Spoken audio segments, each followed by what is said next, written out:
טוב, בואו נדבר על אחד הסיפורים הכי חזקים ויוצאי דופן שאנחנו מכירים.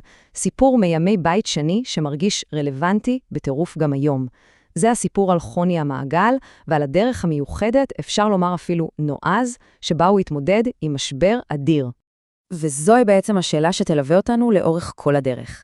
כשהמצב קשה, כשיש תחושה של חוסר ודאות, כשהתפילות הרגילות אולי לא עובדות. מה זה אומר בכלל להתפלל באומץ? מה נדרש כדי לחולל שינוי אמיתי? הסיפור של חוני נותן לנו פה זווית מדהימה. כדי להבין את הסיפור צריך רגע לדמיין את הסיטואציה. אנחנו מדברים על חברה חקלאית. אין גשם, אין חיים. פשוט ככה. חודשים ארוכים שהשמיים פשוט סגורים. האדמה יבשה, סדוקה, והפחד מרעב הוא לא תיאורטי, הוא ממשי, הוא יומיומי. זה הרקע לכל מה שהולך לקרות.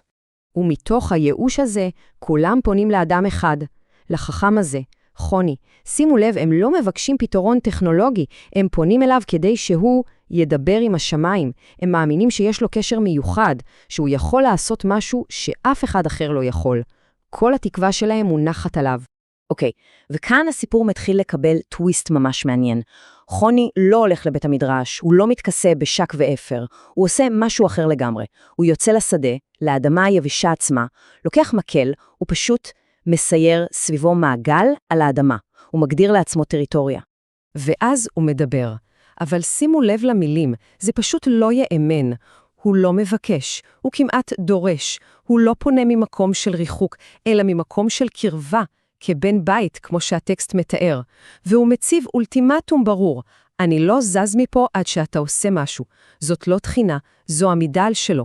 מהנקודה הזאת, כל האירוע הופך להיות לא תפילה חד צדדית, אלא דו-שיח, ממש מסע ומתן בין חוני לבין ריבונו של עולם. אנחנו הולכים לראות פה 3 שלבים, 3 תגובות מהשמיים, ו3 בקשות מתוקנות מצד חוני. אז מגיעה התגובה הראשונה, טפטוף. טיפות קלות מתחילות לרדת. לכאורה, אחלה, התפילה נהנתה. רובנו היינו אומרים, תודה וממשיכים הלאה, נכון? אבל חוני, הוא לא מסתפק בזה. הוא מבין שזה לא הפתרון. והוא מיד מגיב, מתקן את הבקשה. שימו לב כמה הוא מדויק. הוא לא אומר, סתם אני רוצה עוד גשם. הוא מפרט בדיוק מה צריך לקרות. גשם חזק מספיק כדי למלא את מאגרי המים, את הבורות, את המערות. גשם שיפתור את הבעיה מהיסוד. ואז מגיעה התגובה השנייה. סוג של תיקון יתר. השמיים נפתחים לגמרי ומתחיל מבול.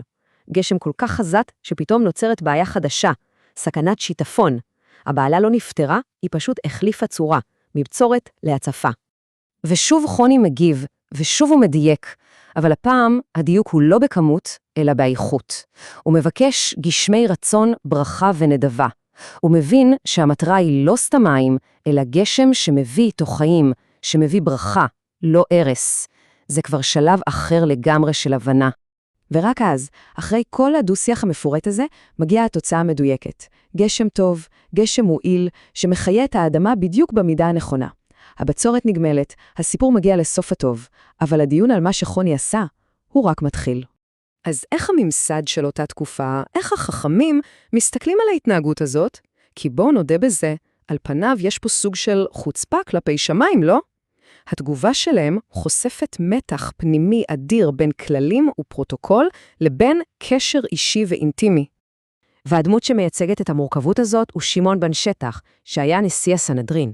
מצד אחד הוא נוזף בחוני ואומר לו שבכל מצב אחר הוא היה מנדה אותו. זו הביקורת החריפה. אבל, וזה אבל גדול, מצד שני הוא מבין שקורה פה משהו אחר, משהו שהוא מעבר לכללים הרגילים, וזו ההכרה. וכאן מגיע המשפט שהוא אולי המפתח לכל הסיפור. שמעון בן שטח נותן לנו דימוי חדש. הוא אומר שחוני לא פעל בחוצפה, אלא כמו בן שמתחטא לפני אביו. מה זה להתחטא? זה כמו ילד קטן שמתפנק על אבא שלו, שמדבר איתו בחופשיות ובביטחון, מתוך ידיעה שהאהבה ביניהם כל כך חזקה, שהיא יכולה להכיל את זה. טוב, אז אחרי שהבנו את הסיפור המדהים הזה, בואו ננסה לתרגם אותו לעולם שלנו. מה אנחנו יכולים לקחת מהמעגל שחוני צייר על האדמה ההיא, אל ההתמודדויות שלנו כאן ועכשיו? אז הנקודה הכי עמוקה פה, לדעתי, היא המושג הזה להתחטא. זה אומר לפעול לא מתוך פחד או ריחוק, אלא מתוך ביטחון מלא בקשר. זה להאמין שמערכת היחסים, בין אם זה עם אלוהים, עם עצמנו או עם מטרה גדולה, היא כל כך חזקה, שיכולה להכיל גם דרישות נועזות ואפילו סוג של תלונה. אז אם נזקק את זה לכמה עקרונות פרקטיים, מה חוני מלמד אותנו? קודם כל, לקחת אחריות. לצייר את המעגל זה להגיד, כאן אני עומד, כאן אני פועל, אני לא מחכה שמישהו אחר יפתור לי את הבעיות. דבר שני, להבין ששינוי הוא דיאלוג. הוא לא ויתר אחרי התשובה הראשונה, הוא המשיך ודייק וניהל משא ומתן עד שהגיע לתוצאה הנכונה. שלישית, הכוח של להיות ספציפיים. לא לבקש שיהיה טוב, אלא להגדיר לעצמנו בדיוק מה זה טוב עבורנו. מהם גשמי הברכה שאנחנו באמת צריכים. והדבר האחרון, זה לפעול מתוך שכנוע פנימי עמוק, מתוך תחושת קרבה וצדקת הדרך. וככה בעצם חוני המעגל נכנס להיסטוריה. לא כעושה צרות חצוף, אלא בדיוק להפך. כסמל לאמונה שלא מפחדת לדרוש, לקרבה שמאפשרת לדבר בכנות, ולתפילה אמיתית שבאה לא רק מהשפתיים, אלא מכל הלב. ונסיים עם השאלה הזאת, שחוזרת ישירות אלינו. כי הסיפור של חוני הוא ממש לא רק על גשם.